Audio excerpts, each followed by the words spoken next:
This is your before and after story. Southeastern College can help you prepare for a secure and fulfilling career in the growing healthcare field. We offer a wide range of careers to choose from, so whether you want to be a medical assistant, medical billing and coding specialist, nurse, surgical technologist, or another healthcare career, we've got you covered. Become a vital part of a healthcare team and make a real difference. Southeastern College, your future is bright. Visit sec.edu to get started. You're watching Worldview 2, a Brannon House television network. The Tamara Scott Show. Tamara has served as the state director for one of America's largest pro-life, pro-family public policy organizations. In 2007, Tamara was named one of America's top 10 most influential kingmakers by the Religion News Association. Tamara has spent years proclaiming and defending the values of a Christian worldview that is the foundation of our constitutional republic. And now, here is your host, Tamara Scott. Hey everybody, welcome. It is the Tamara Scott Show, where we help you live God's Word in today's world when the headlines hit home. And we tell you, don't get caught up in the headlines. We learned that in 2020, if you didn't know it before. If they can keep you pouncing back and forth like a pinball in the pinball machine, they want you fearful, they want you vulnerable, they want you malleable, and we want you focused on your family, on your health, on your goals. We want you to continue forward. We'll give you information, you weigh it out, you pray it out, and decide how best to act for your family. And today will be no different. We're excited to have Dr. John Lott on with us. We'll be talking about deportation numbers increasing and crime decreasing. See if there's a correlation there, you think. And then we'll be talking with Colonel John Eidsmoe. Colonel John Eidsmoe, you know, has written so many books, I think 15, 16 books, many on the Constitution. He's the senior counsel at Moral Law. We'll be talking with him the second half of the show. All right, so as we mentioned those headlines, just very quickly, we'll just touch on them. So Thomas, if you could, I guess I don't know if I have Thomas or Caleb back there in the production room, but video one, just put video one up if you could as B-roll, no volume. I'll talk right over the top of it. So this is not an immigration rally per se. This is a rally in DC. They're upset about Medicaid. So I don't think this one necessarily is an immigration rally. Again, the rallies that took place a week or so ago, we told you then they really didn't have anything to do with immigration either, though that was their ploy, that was their ruse. This is the same group, in my opinion. I would guess we'll find the same funders behind them, the same malcontents in them that just want to disrupt. They just want to cause problems. They said in LA it was over immigration, but we proved that was not the case because the nokings.org website that they kept referring to was already in place with training sessions and with sponsors even mentioned. So this is just the disruptors who want nothing accomplished. They don't even have a goal. They may be talking about Medicaid right here or a bill, but that's not really their goal. They have nothing they want. They just want to stop us from doing anything and moving forward. Very quickly, photo two, if we can, Thomas. This is from USA Today. This is inside the U.S. Capitol. Now, how these folks got in there, I'm not sure, and I'm not sure some of them aren't trying. You don't have photo two. It's right below the first one I gave you. It's right below the video. It's marked photo two, U.S. Capitol. Anyway, the folks went in, dropped a big old banner that said, "Don't kill us, save Medicaid." Don't kill us, save Medicaid. So this is what we're seeing. And again, I think when they go into the Capitol like this, I think they're trying to play off of what we've said happened wrongly to the J6ers. They're, no matter how unwell they behave, how misbehaved they are, they're going to try and claim whatever the J6ers have claimed. It's like Satan, sorry, but Satan comes to steal, kill, and destroy, but he can only copy. He's not creative. Same with these folks. They're just copycats. It's the same old stuff over and over. So our guest today is John Lott, Dr. John Lott. He's the president of Crime Prevention Research. He served as senior advisor. Oh, sorry. I'm sorry. Research Center. Yes, I forgot that fourth word. Crime Prevention Research Center. Although on the website, it's just crimeresearch.org. So he served as a senior advisor for research and statistics in the Office of Programs and the Office of Legal Policy at the Justice Department. One, let me welcome you, John. Thanks for joining us today. Well, thanks for having me on. So when you see those videos, what are your first thoughts? I mean, you study crime, you study guns, you're like a world recognized expert on crime and on gun crimes. When you see these malcontents, what do you think? You're talking about the rally at the Capitol that they had? Yeah. Well, I mean, I think the media has kind of done a disservice in terms of how they've been describing the budget reconciliation bill. Uh, these cuts to Medicaid that they're talking about are work requirements. So that if you're getting government benefits, you have to work like 18 hours a week or go to school for 18 hours a week or do public service for 18 hours a week, as long as you're able-bodied between like 18 and 65 and don't have any young kids that you're taking care of. I don't know. That doesn't seem like a real stretch. And when you look at polls, when people were asked about that specifically, people overwhelmingly support it. It's just that that's not the way the media has been covering it. The media has been covering it as cuts and benefits that are there. Perfectly said by an economist. John holds a PhD in economics from UCLA. So perfectly said. Thank you so much for that.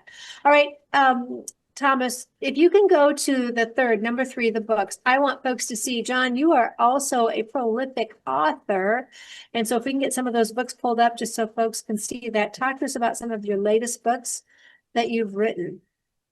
Well, I have 10 books. The most recent one is Gun Control Myths.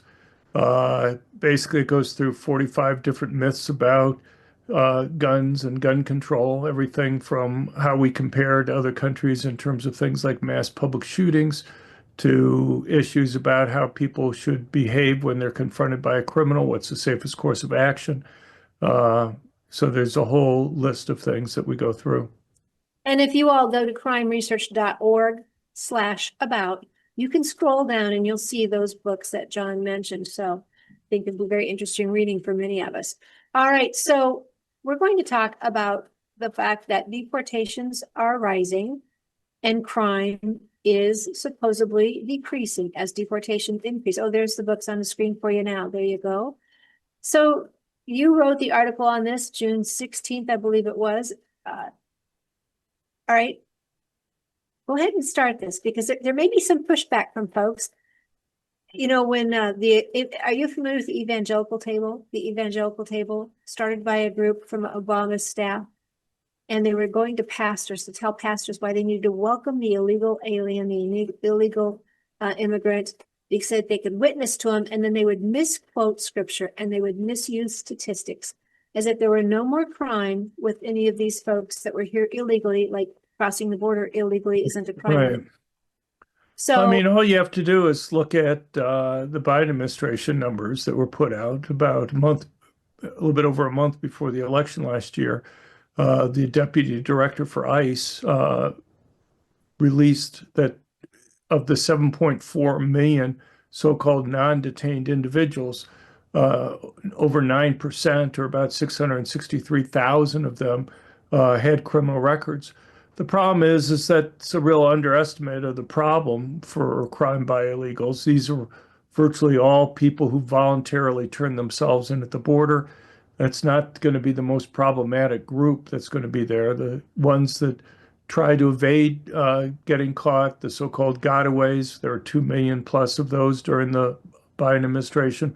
Plus, we have untold millions more that came across that we didn't even see because 76% of the border agents were pulled off of actually guarding the border and instead were being used to process the illegals. And the Biden administration, a couple months before the election, acknowledged that almost a third of the passive monitoring equipment, the cameras and what have you at the border, were broken and had not been fixed. So we had huge portions of the border where there was no monitoring going on. So we have no idea how many more millions. And it's those that are probably one to be most concerned about.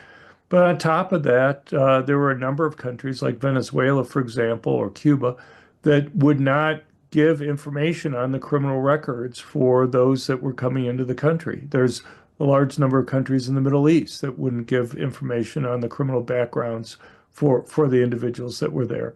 And so there are many reasons to believe that 9%, as substantial as it is a huge underestimate of the problem that we have.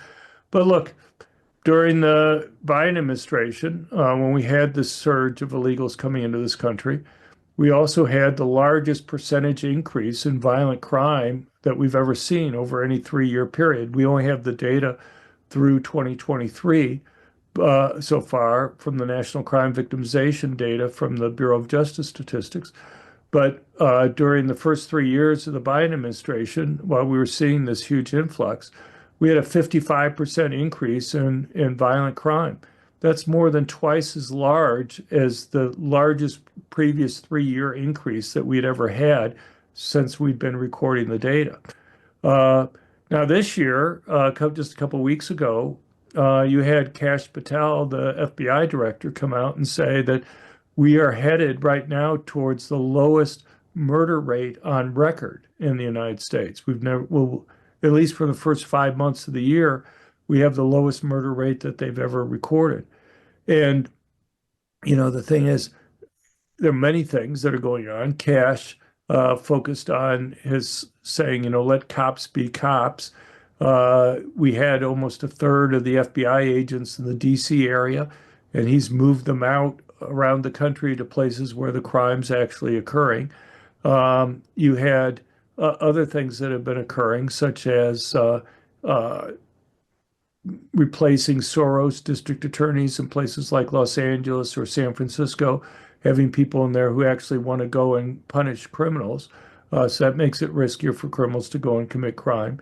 You had the Biden administration have been pushing DEI, hiring and promotion policies on police and fire departments, and the Trump administration has ended that push.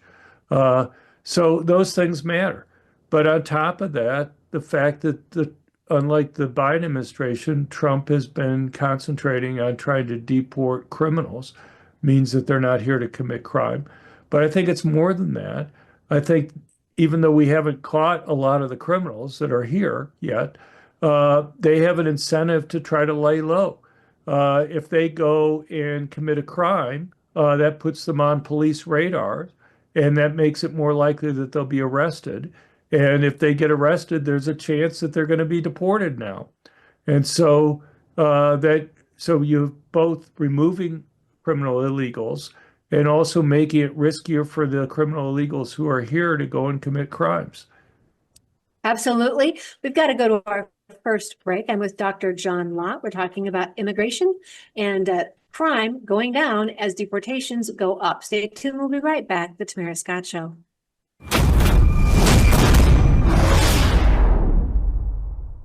Hello, I'm Brandon House. I want to thank you for all your support at wvwfoundation.com that helps make possible pushing out 24/7 content for free. Without your support, we'd have to put it all behind a paywall. But thanks to you and your support through our foundation, we're able to push it out for free as a broadcast service and broadcast ministry of WVW Foundation.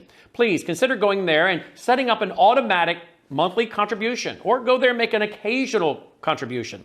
If you prefer to support us through the mail, you'll find our mailing address there at wvwfoundation.com. You can also call and make your contribution over the phone by calling 901-825-0652. That's 901-825-0652. Again, all these details are available at wvwfoundation.com. Thank you for your support as we try to help people around the world understand the times through the lens of a Christian worldview.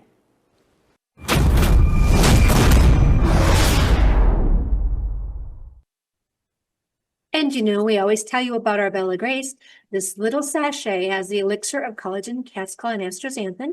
Together, they got an award in 2022 for helping with cognitive function, and in 2023 in the sports arena for active ingredients, nutrition, and format. You can find more information at Tamara, TAMARA.BellaGraceGlobal.com. Tamara, TAMARA.BellaGraceGlobal.com. The best part about it is what you've noticed. Many of you, when you called us, friends of the show, viewers of the show, you said you noticed better joint health, improved mobility. You noticed improved immunity, stress management, endurance, less fatigue, muscle recovery. And so this is the Bella Grace, Tamara, TAMARA.BellaGrace.com. All right, so we want you to try that if you want to feel a little healthier, want to feel a little stronger, want your immunity picked up a little bit, because we need you on the front lines with us, fighting for your families and your freedom and your future. And it's hard to do when you don't feel well. All right. Chatting with Dr. John Lott. John, you just gave us great explanation of why the crime might actually be going down. But as you said, there are many here that we don't know. Biden probably underreported the numbers of whether it's gotaways or those here with records already. I don't know if you've seen the video of some folks here who are Palestinian supporters. They're promising that the war will come here. They are promising that they are in this for death, for victory or death.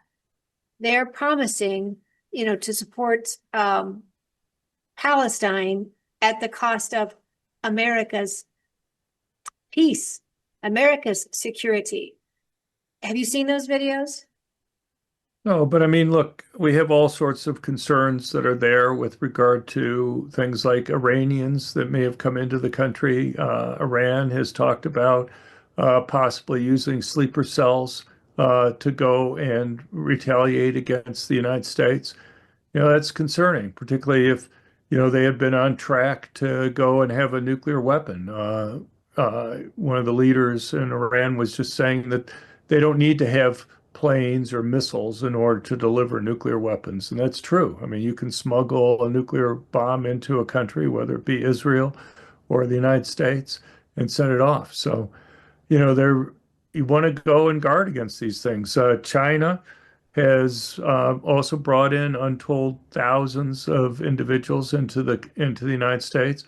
We've just had information that during 2020, the Chinese government was involved with putting together fake driver's licenses or mail-in ballots for Chinese in the United States who lived in swing states, moving them to swing states to be able to go and vote in the 2020 election. In fact, apparently the customs had confiscated something like 20,000 driver's licenses that the Chinese had printed up for people. And you have all sorts of problems, from crime to vote fraud to other things that can happen with these things. So you want to monitor the people that come in. We had for the so-called non-detained individuals, the 663,000 that had criminal records, you had over 15,000 who had either been convicted, almost all of them had been convicted of murders in their home countries, or at least charged with murder. You had even larger numbers who had engaged in things like child rape and things like that. So, these are not exactly the type of people that you want to have. The problem that we see, and the thing that it looks puzzling at first, is that you have so many Democratic politicians who get upset when you try to deport people who have obvious criminal backgrounds who are doing this. A little while ago, Boston released 3 child rapists. One of them was from Brazil, who had a long history of raping children. So, the question is, why do they do that? And I suppose about the only explanation I have for it is with regard to how many congressional seats you have. California, let's say they have conservatively at least 3 million illegal aliens in the state there. That could be maybe 5 congressional seats that they have.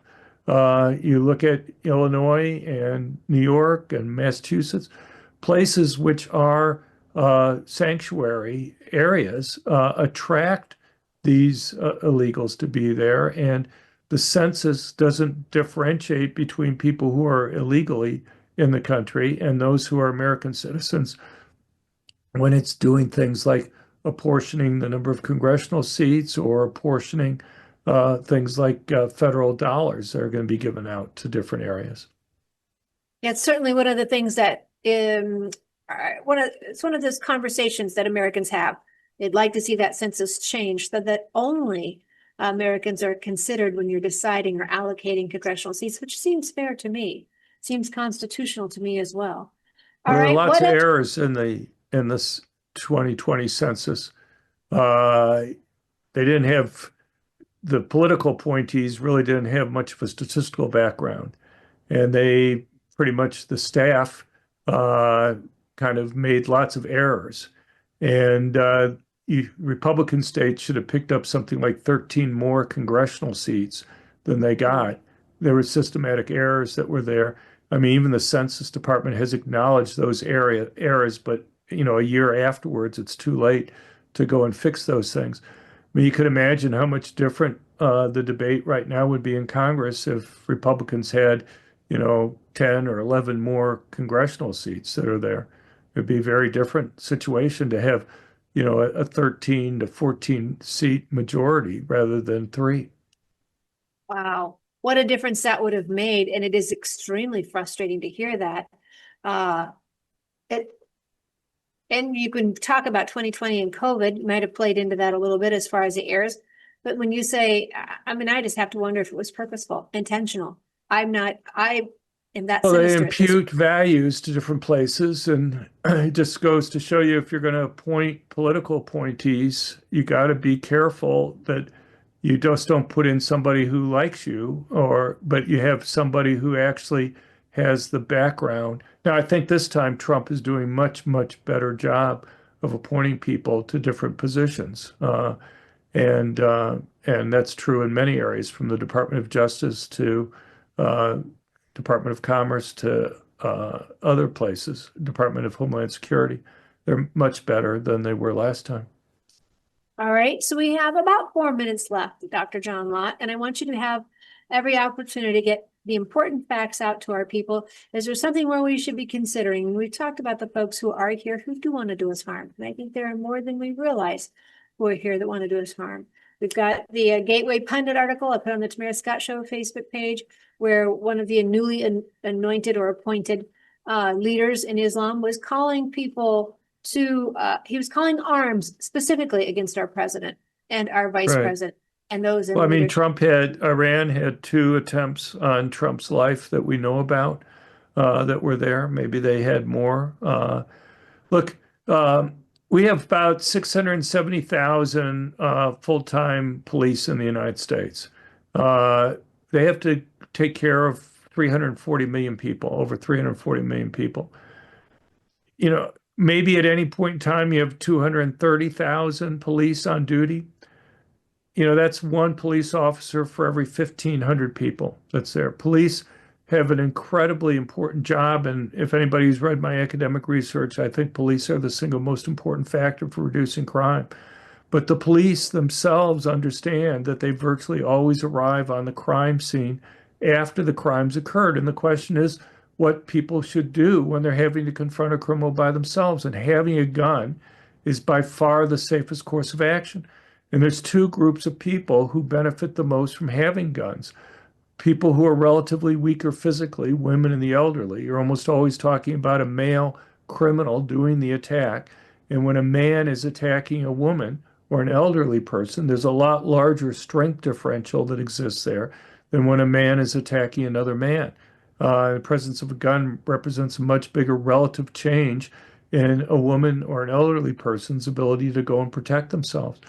Second group of people who benefit the most are the people who are the most likely victims of violent crime. That overwhelmingly tends to be poor blacks who live in high crime urban areas.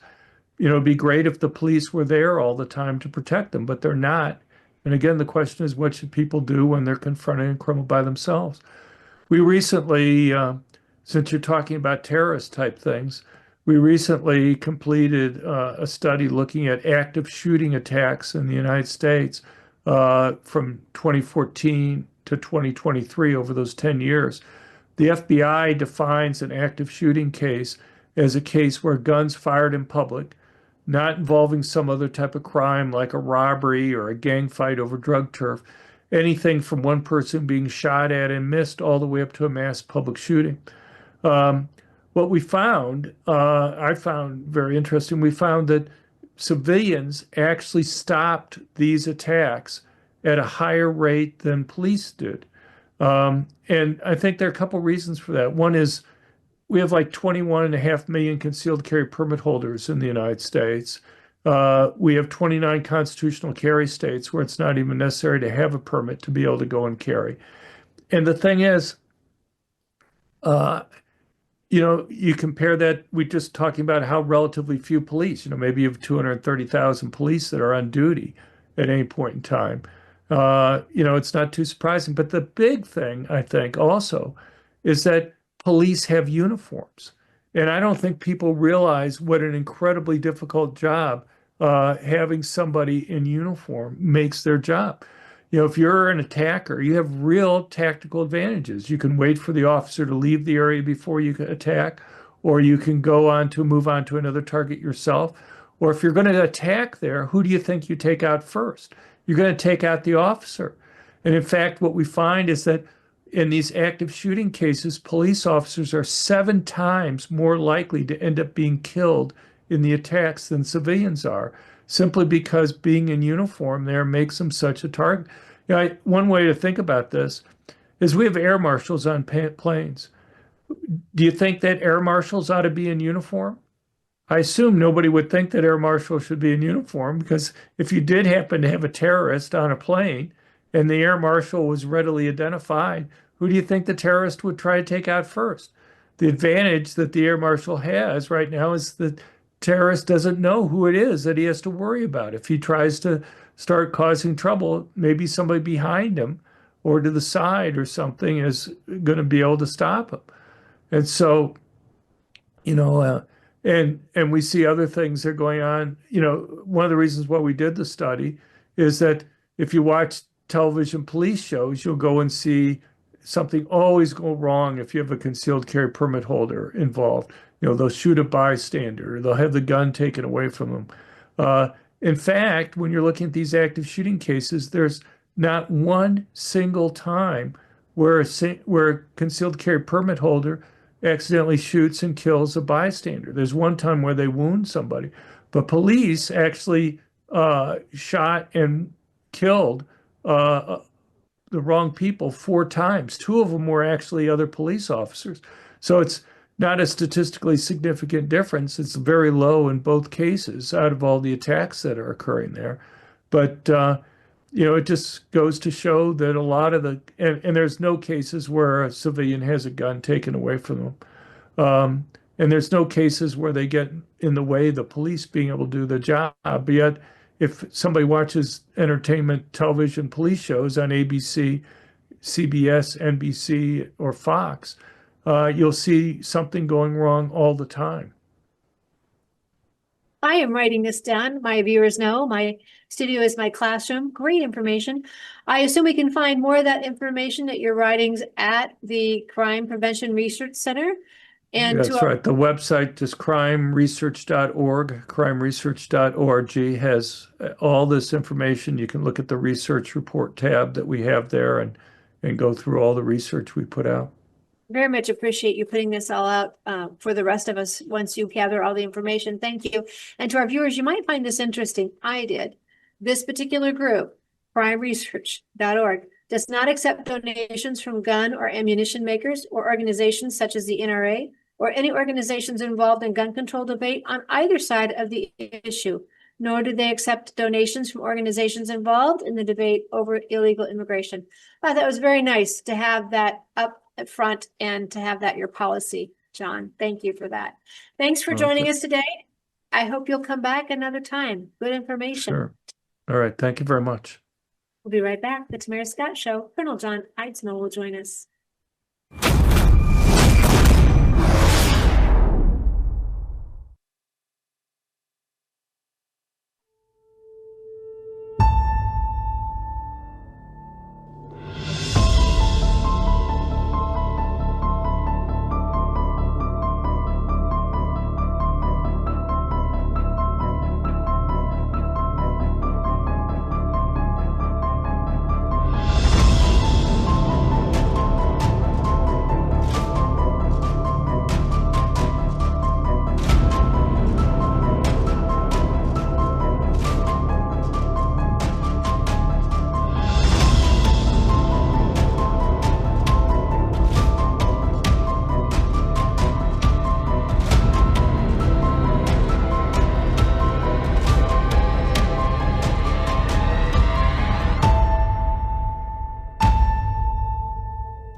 And welcome back to everybody out there. Numi is one of the other products we offer you.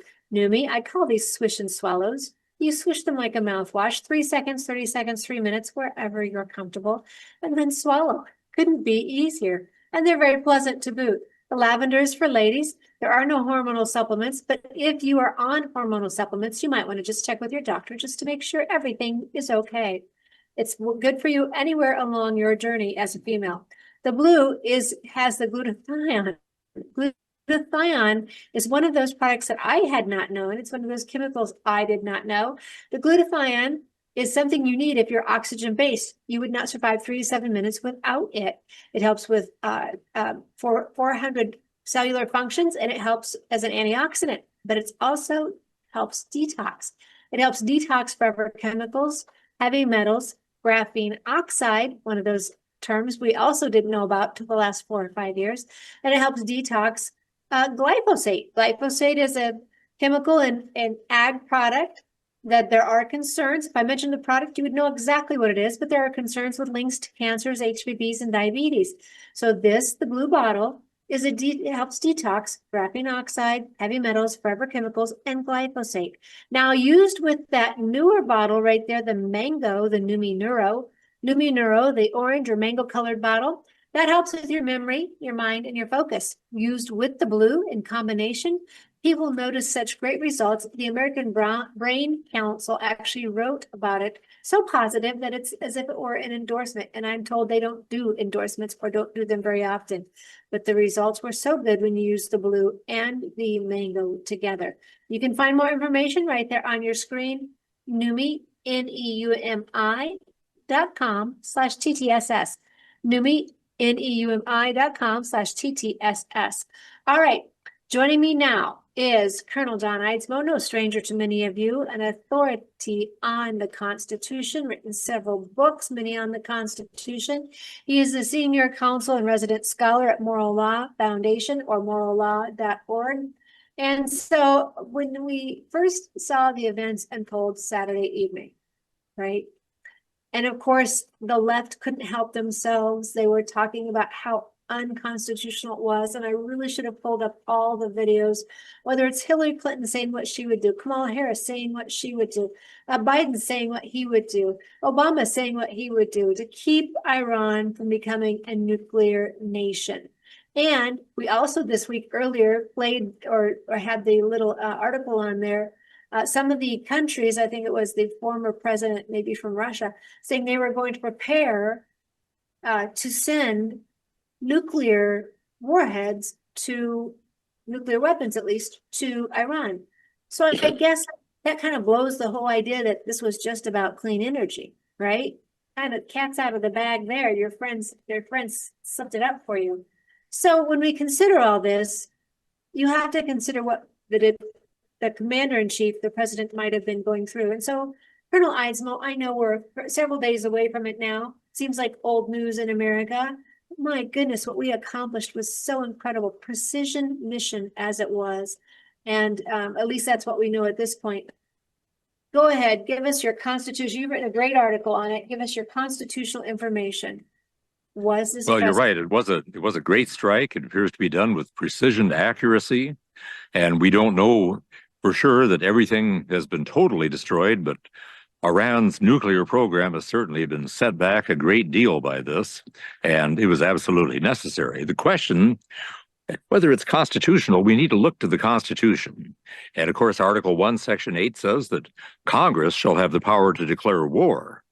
However, it doesn't say that there can be no military action whatsoever short of a declaration of war. Article 2, Section 2 says that the president shall be the commander-in-chief of the armed forces. So does Article 1 mean that he is paralyzed and prohibited from ever committing a troop into a situation of hostilities unless Congress first declares war? That's not what it says, and it doesn't appear to be the history of this nation. In fact, you can go way, way back to the Barbary Wars, the wars against the Barbary pirates, when right after Jefferson took office and stopped the tribute to the Barbary pirates who were raiding coastal villages in Europe and who were attacking ships and enslaving the occupants of the ships, that they were demanding that nations pay them tribute in return for their agreeing to leave their ships and their villages alone. And Jefferson took the position, millions for defense, but not 1 cent for tribute. He cut off the tribute. The Barbary states declared war on the United States. Jefferson did not declare war. Congress did not declare war, but Jefferson sent the Marines into Tripoli, and we know the results of that. And so here, even going back to the days of the Founding Fathers, we see military action being undertaken without a formal declaration of war. The question is, where does the power of Congress end and the power of the president begin, or vice versa? And that's not quite clear. But back in 1973, in the aftermath of the Vietnam conflict, the Congress tried to clarify the role of the two branches, and so they passed the War Powers Resolution. President Nixon vetoed it. His veto was overridden. No president since that time has ever accepted the validity of the War Powers Resolution, and the court has never ruled on its constitutionality. Every time it's come before the court, they've found an occasion to duck it. But essentially, what the War Powers Resolution says is that the president can commit troops into hostilities or situations in which hostilities are imminent without authority from Congress for up to 60 days. And right after doing so, he is to inform Congress of what he has done. And then if Congress says, no, you have to bring the troops home, he has to bring them home. If Congress declares war, or if Congress otherwise authorizes military action in something short of a declaration of war, he can do what Congress has authorized him to do. If Congress does nothing, then at the end of the 60 days, he has to bring the troops home. Although for the safety of the troops, he can take an extra 30 days if he needs to, and it's probably always going to be necessary. So I think we can safely say that he can commit these troops for 90 days without congressional action, and that is in accordance with the War Powers Resolution. He has a duty to inform Congress, and he has substantially informed Congress.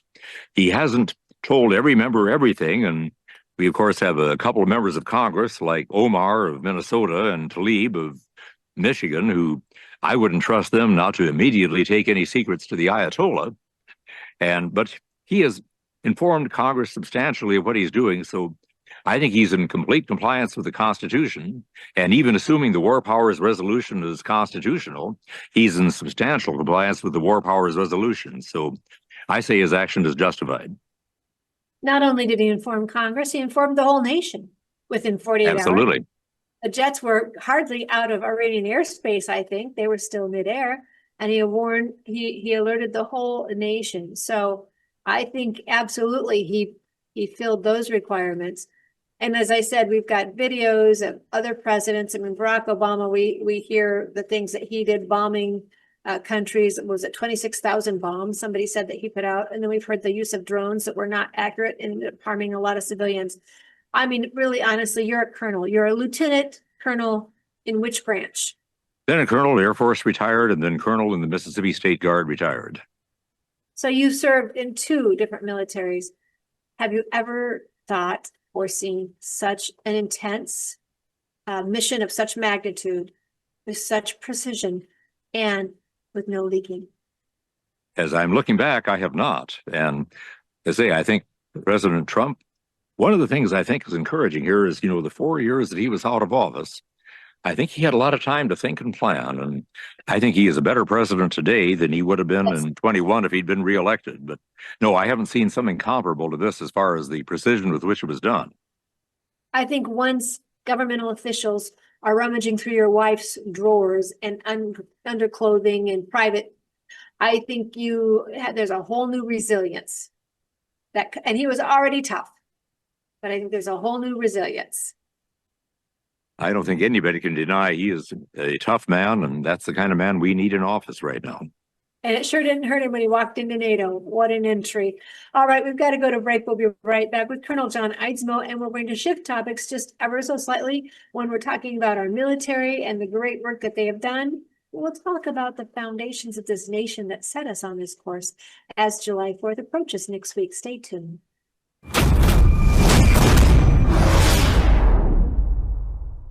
Hello, I'm Brandon House. Is the government tracking you? Do they have access to all your data? Well, if you go to worldviewtalk.com, you'll find out about a cell phone company that, well, does not store your data. They don't do that. This is what they're known for. They don't store your data. You have privacy. You're not being tracked. That's why a lot of folks are turning to worldviewtalk.com. You'll find their prices are very competitive. All the details are there at worldviewtalk.com. Again, worldviewtalk.com. Oh, while you're there, not only do they have cell phones that aren't tracking you, you can find out about how to get a satellite phone. Should the whole system go down and you want to communicate with a family member or a loved one, you might want to have a satellite phone. Or how about their solar generators? They have great solar generators. Check them all out right now. Worldviewtalk.com, worldviewtalk.com.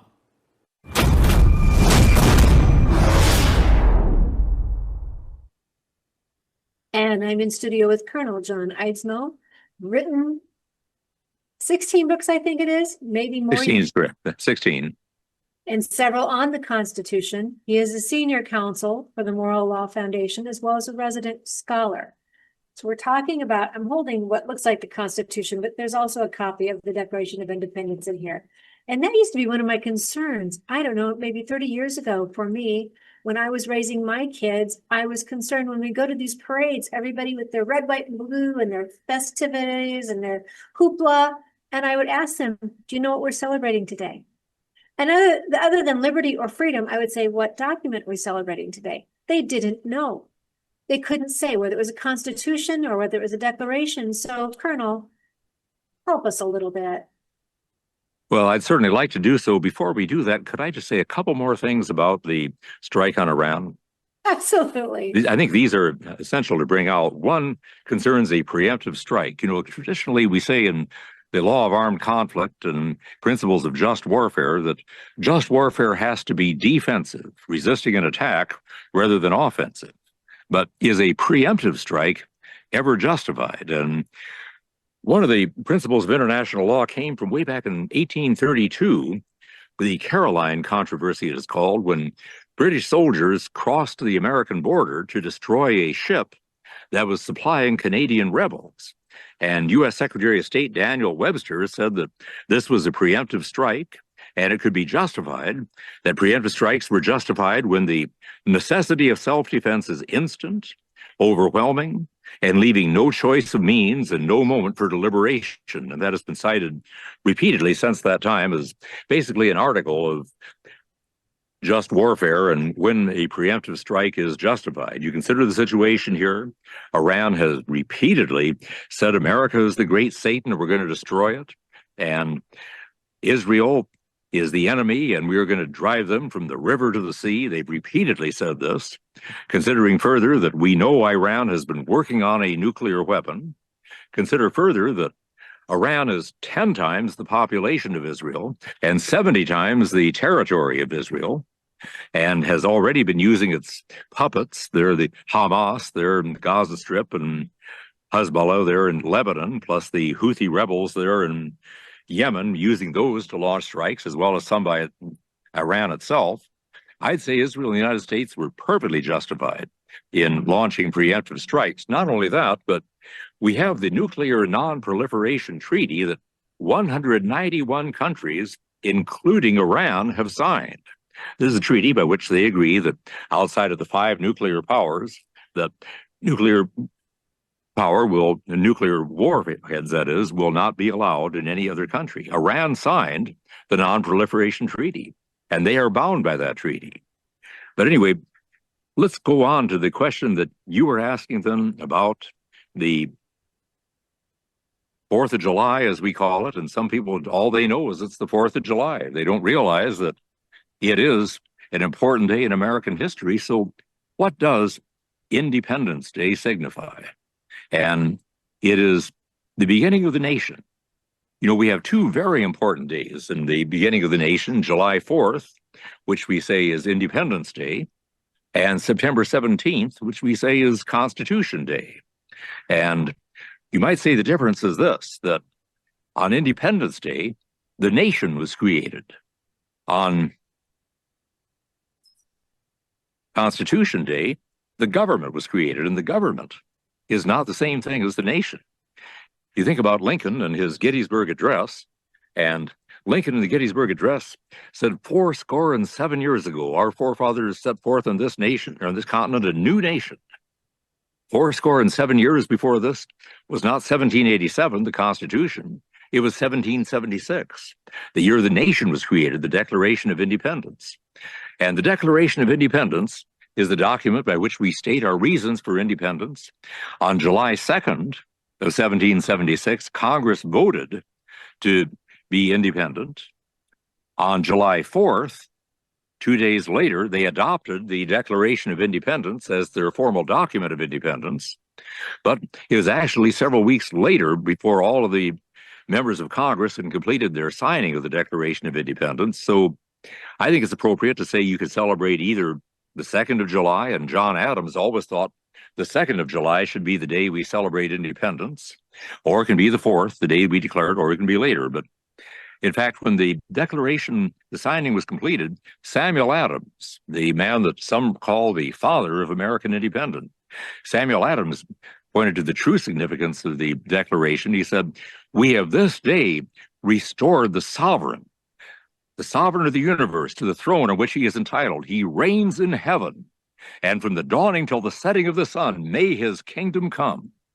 John Adams said of Independence Day, it should be celebrated with prayers, with sermons, with speeches, with fireworks, with all sorts of celebrations, because it was truly the beginning of our nation. And I really think sometimes that we make a mistake by not celebrating it right on the day it took place rather than making it a 3-day weekend. I sometimes think that by doing that, we detract a little bit from the significance, and we think it's just a day for barbecues and so on, and I'm all for that. But I do think that we need to remember the real purpose of it. We are declaring independence from England. And in fact, one of the important things about this is that next year, 2026, will be the 250th anniversary. You know, something very significant happened on the 50th anniversary. On the 50th anniversary, John Adams, in his 90s, was asked to give a toast to independence, and he said, "I'll give you a toast, independence forever." And he was asked, "Would you care to add anything?" And he said, "Not a word." And several hours later, he began to decline. He died later that day, and the last words that he spoke were, "Jefferson still survives," not knowing that Thomas Jefferson had died only a few hours before. On that 50th anniversary of American independence, more than 2 presidents died. It was the end of an era, the founding era. But now we're looking into the 250th, and people are going to be talking about the significance of the Declaration during this time. And I'm sure you're going to hear a lot of woke stuff about those who were not included in the Declaration. And I will certainly agree with them that when Jefferson in the Declaration says we hold these truths to be self-evident, that all men are created equal, and he says all men, and he says we are not evolved equal, he says created equal, that yes, this wasn't fully realized at the time. We had slaves in many of the colonies of this time. Many of the new states had slaves, and not just the southern states, but that the seeds were sown at this time. And those seeds were to bear fruit later, and we're continuing to more fully bear the fruit that was sown by the seeds that were sown by that Declaration of Independence. During the coming year, I'm sure we're going to hear a lot of woke stuff about the Declaration. So I think in preparation for it, we need to certainly emphasize what the true meaning of the Declaration is. Right. Right. We already are. We did a great show a week ago today with CPL Action. We talked about the DEI already hijacking this in the 250th birthday. We've laid it out for our folks. If you haven't seen that show, you can go to the worldviewtube.com or worldviewfoundation.com/vault, and you can watch that show. It would have been last Thursday, whatever date that was. and it was the CPL action, and we laid it out. We gave you links, we gave you sources, we gave you all of the hand guide. They have a field guide where they are trying to make it about our mistakes and our oppressive behavior. So yes, John Eidsmoe is absolutely correct. Now is the time to be on guard and watch your children's classrooms if they're in a public school. But even some of the clubs that are out there, you've got to be watching. So great advice for us there. And even better, get some good history books. There are several out there, even written for kids, especially if you're homeschooling, that you can now use to help your kids understand just the miraculous creation. Can I say one thing more about that, Tamara? Yep, and we got to go. We've got 30 seconds. You see my background. I'm here. I'm at a lodge here called the Inn at Narrow Passage by Edinburgh, Virginia. It's right in the Shenandoah Mountains. I'm here for a conference training young people to carry on our work and teach others about the Constitution, the Declaration, and so on. Check out the Inn at Narrow Passage, Edinburgh, Virginia. Check out also the group I'm with. That is landmarkevents.org, landmarkevents.org. Great tours, great history. Well done, Colonel. We'll be back tomorrow with Freedom Friday. In the meantime, we tell you to live boldly, love better, laugh better, be encouraged, and never be complacent.